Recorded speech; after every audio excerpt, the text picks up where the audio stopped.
Hello, everybody. Welcome back once again. We are playing Triangle Strategy, starting out here in the encampment. Although let's leave that encampment. All right, so here's the first of the side stories that's available. It says at Whiteholm Castle, home of Glenbrook's royal family, preparations begin for a grand ceremony to commemorate a new age of harmony between the three nations.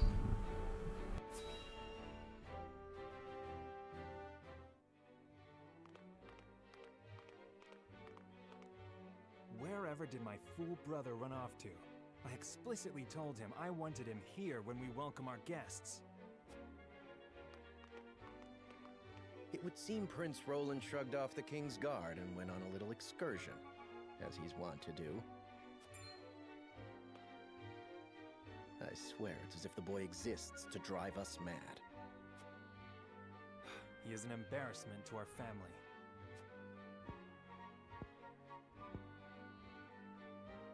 No matter. I will see to matters myself.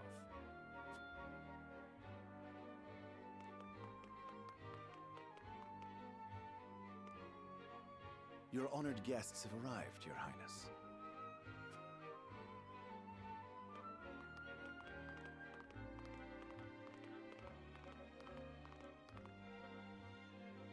I see new faces among them. I trust you can tell me more, Claris. But of course, Your Highness.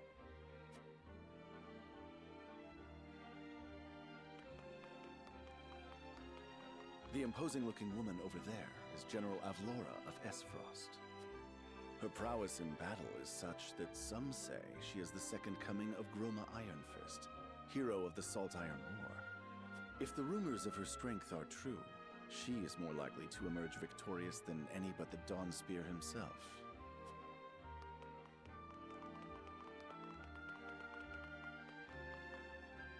Over there is Minister Exham Marshall of the Holy State of Hyzet.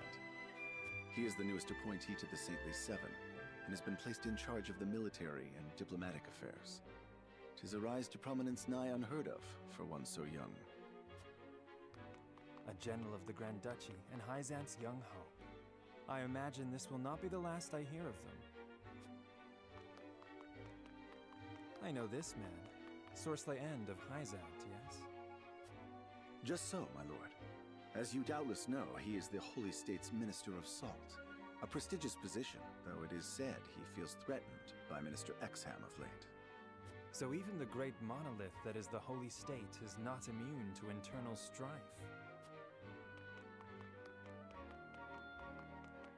Thank you, Claris. I can see they were not wrong to tap you to lead the consortium. As the officially appointed bookmaker for the tournament, it would not do for me to be ignorant of the combatants. Your Highness, Lord Thalos and Lady Erica, brother and sister of the Archduke, have arrived. They will be joining the festivities in Archduke Gustadolf's stead. Word has it that Lord Thalos has been appointed Prime Minister, which would make him the second most influential individual in all of Esfrost. Archduke Gustadolf is said to prize freedom more than anything. It would seem that includes the freedom to put his own family above all.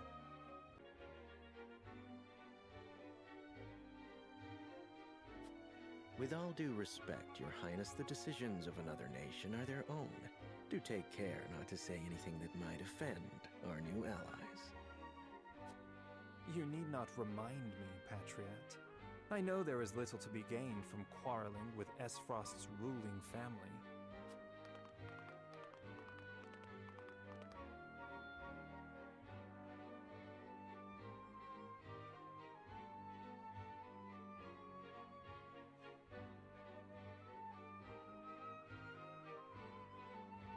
Honored guests, I am Franny, Crown Prince of Glenbrook.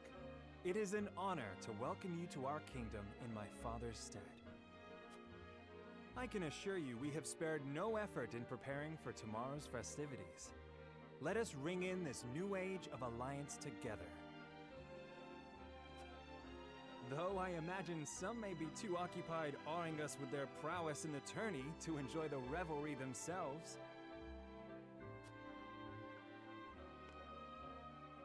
Allow me to escort you to Whitehome Castle, where the ceremony will take place, whenever you're ready.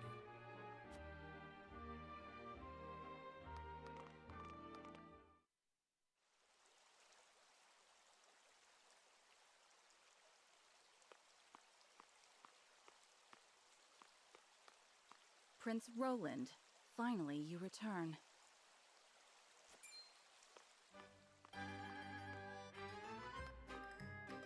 At ease, you went. I trust all was well in my absence.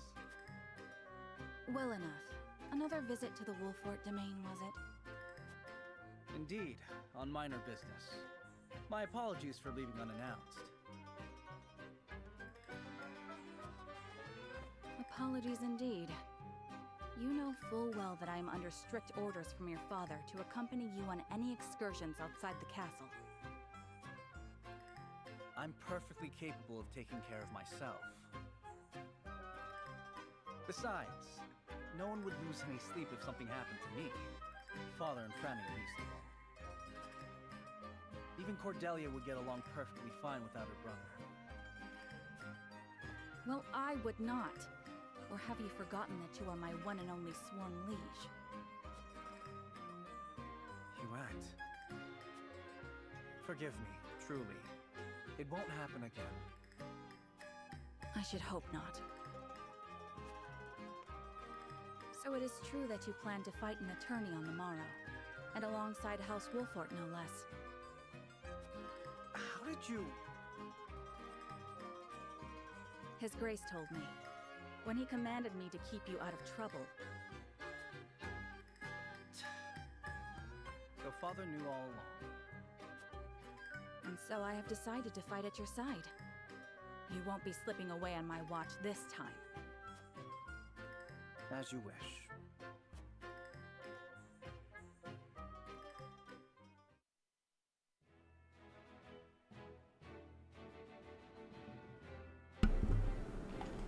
All right. Let's see here. All right, no side stories right now. So the main story here says, having routed the bandits, Cyrano and his retinue make their way back to Castle Wolfort.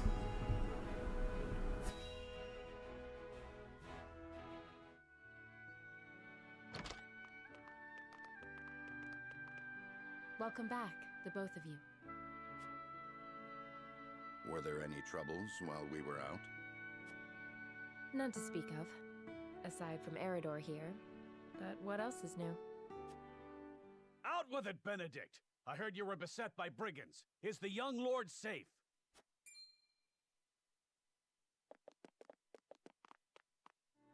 Lower your voice. Must you always shout so? Or can't you see that it was that big mouth of yours that invited trouble in the first place? There is no cause for concern, Eridor. Besides, I'm not a child anymore. Mayhap not, my lord. But I've known you since you were knee-high to a... never you mind. And this must be the young lord's bride-to-be. I am Frederica. It is a pleasure and honor to meet you all. And I am Gila, her attendant. Pleased to make your acquaintance. Allow me to introduce those in service of House Wolfort. This is Eridor, Master-at-Arms and Commander of our military forces. You'll be the lady of House Wolfort. No harm will befall you as long as I'm around. And this is Anna, my right hand. If you require anything, just say the word. They may not be of my blood, but they are my family just the same. And from this day on, they're your family as well. I am aware that in all of Glenbrook, House Wolfort is second only to the royal family in power and influence. I will do my best not to disappoint you. A joyous day this is! The little lord grew up and found himself the perfect bride. Nigh brings a tear to my eye. His voice certainly does carry. Sorry, my lady. but you'll have to get used to it.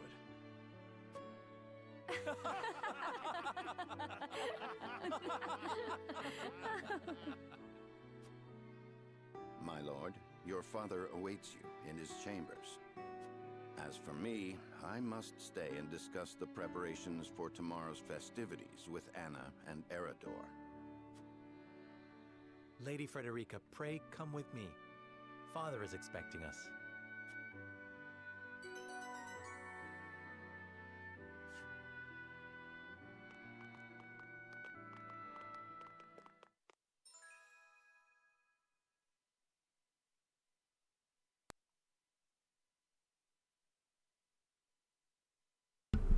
Okay, so there Anna and Eredor officially join. Anna is amazing. Actually, Eredor is as well, but Anna is unique in that she can actually take 2 actions per turn, and she can conceal herself from enemy eyes. There we go. Eredor's aptitudes in battle says shields allies with superb defensive abilities, draws the enemy's attacks, and counterattacks when dealt a physical blow by an adjacent enemy. That actually doesn't happen right away. Eredor has to level a while before he can actually get the counterattack part of that, which is really, really good. Basically, he has Taunt. I guess actually it's called Provoke in this game. And it's a status effect that when an enemy is has that effect on them, they are forced to attack the caster, in this case Eredor, until that status effect wears off. It's crazy good. And obviously Eredor has very, very good defense, which makes it so that he's basically the perfect person to draw the enemy's attacks and keep the focus on him. So, like I said, very, very... Actually, both of those characters are very, very good.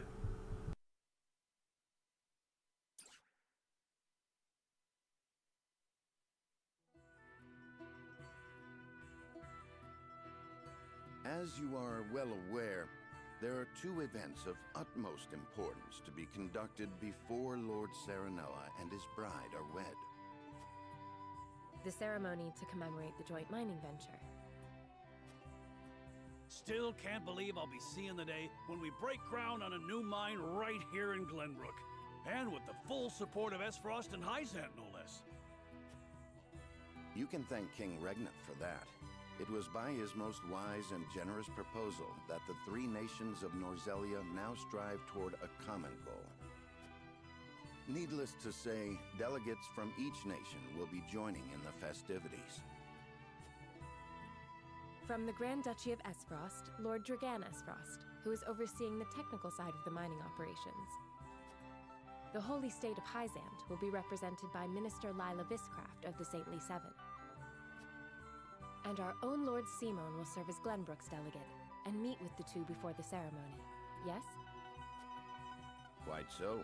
After that, it will be House Wolfort's responsibility to see that our honored guests feel welcome.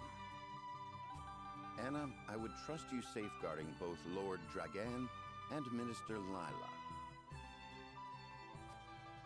Consider it done. Then once that stuffy ceremony is over, we can get to the real highlight of the day, the tourney! My blood's already rushing, just envisioning the greatest warriors from all the realm clashing swords! From Esfrost, the much-renowned General of Lora. And from Hyzant, Minister Exham Marshall. I have heard much of his prowess as well. Then, of course, there's our reigning victor, the pride of Glenbrook, Sir Maxwell the Dawnspear. Still, I wish him all the best of luck against their hosts. They'll need it to beat House Wolfort. On that matter, there are 2 things I should make clear. Prince Roland has expressed a desire to join the tourney as a member of House Wolfort's contingent. Why would the boy want to fight with us and not his own arms master? Apparently, he originally formally requested to do just that, but King Regna would not allow it. And so he came to the young lord in hopes of finding another way in. Well, it's more than welcome in my book. The royal family said we're free to put together our own contingent after all. I reckon His Majesty would be beside himself with joy if we could deliver a beating to Esfrost and Hyzant. Doubtless so. Very well. I shall inform the prince that he is welcome in our ranks. Finally, there is the matter of Lord Simon's health. Indeed. Sadly, the Lord of the House is in no condition to participate in the tourney. Barring some miracle, I anticipate that Lord Serenoa will have to fight in his Lord Father's stead. Lord Simon. I suppose age takes its toll on even the mightiest of men.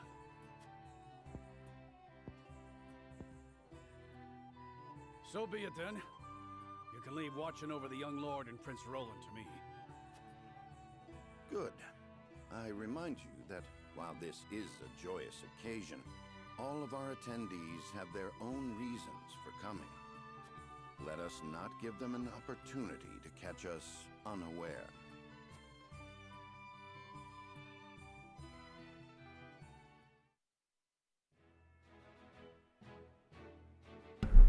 Right, let's see if we've got anything else. No, not yet. Alright, it says here, Lord Simon, head of House Wolfort, welcomes Frederica into his home both as his future daughter-in-law and a symbol of Glenbrook and Esfrost's unity.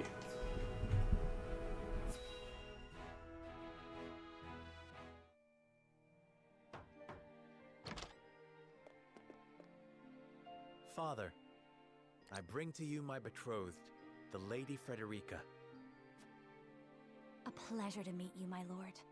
I am Frederica of House Esfrost. Ho ho! The pleasure is all mine.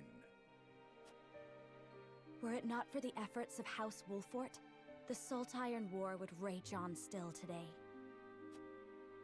I do not deserve the honor of joining your esteemed family, but I will endeavor to serve you all the same.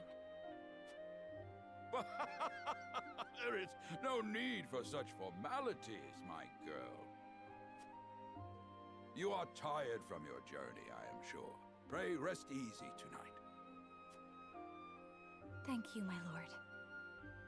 I believe that in any journey, the first step is the most important. Before we go forward together, I should like to know why you chose to welcome one of Rosellan blood, such as I. Oh, I'd heard you were a strong-willed one. Pray forgive my insolence. And yet, I am set to marry into a mighty house of a foreign nation. I should like to know what you wish of me, that I might live up to your expectations. A most reasonable request. Both of you, listen well. Yes, Father.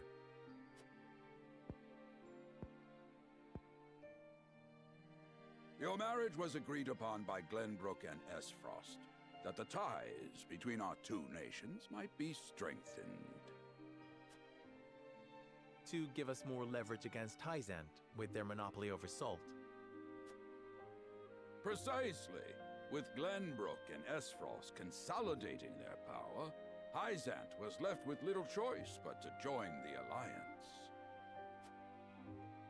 And yet, while Lady Frederica is indeed the Archduke's sister, at the same time she is the daughter of a Rosellan concubine. And House Wolfort, for all our military prowess, is no more than a bannerman of the king.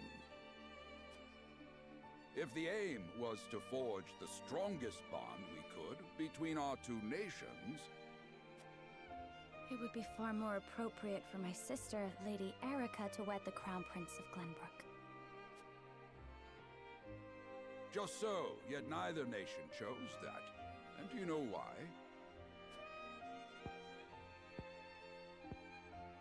So that if relations between our two countries were to take a turn for the worse... We could be cast away like pawns. Precisely. Such are the schemes of those who rule nations.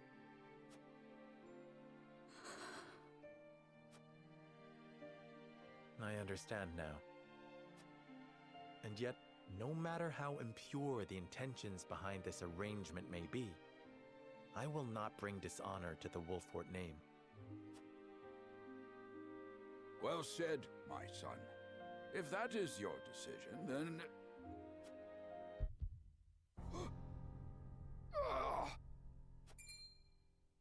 Father! Lord Simone! I am an old man, and my health is not what it once was. For this reason and more, I have made my decision. As of this day, I abdicate my position as Lord of House Wolfort. You will serve in my stead from tomorrow forth, my son. But, Father, I am not ready to...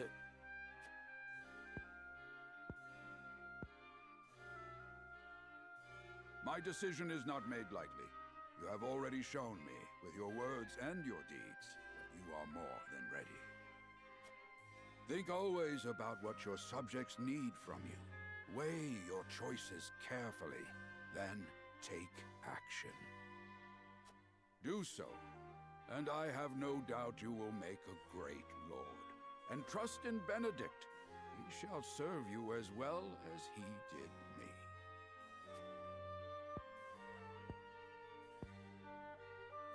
Thank you, Father.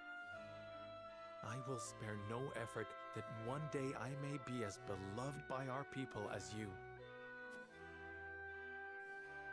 Lady Frederica, your fate is not a simple one. There are many who would try to use the both of you as pawns in their own schemes. Even so, I hope that you will be there to support my son through it all, as his wife, but also as your own person. This is House Wolfort's entreaty, and the wish of a father. Of course, my lord. It was my intention from the moment I boarded the ship.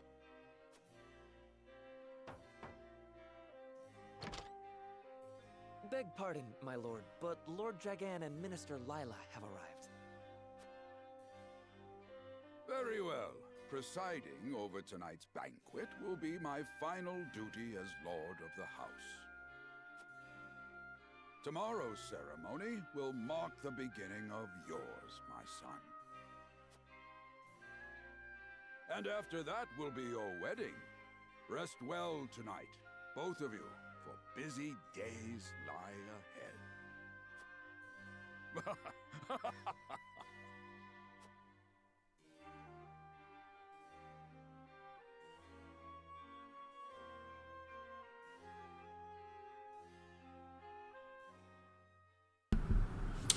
Okay, so that is the first chapter coming to a close, which will also be the end of this video. So we'll pick it up in the next one, but as always, I hope the guide was helpful, and thanks for watching.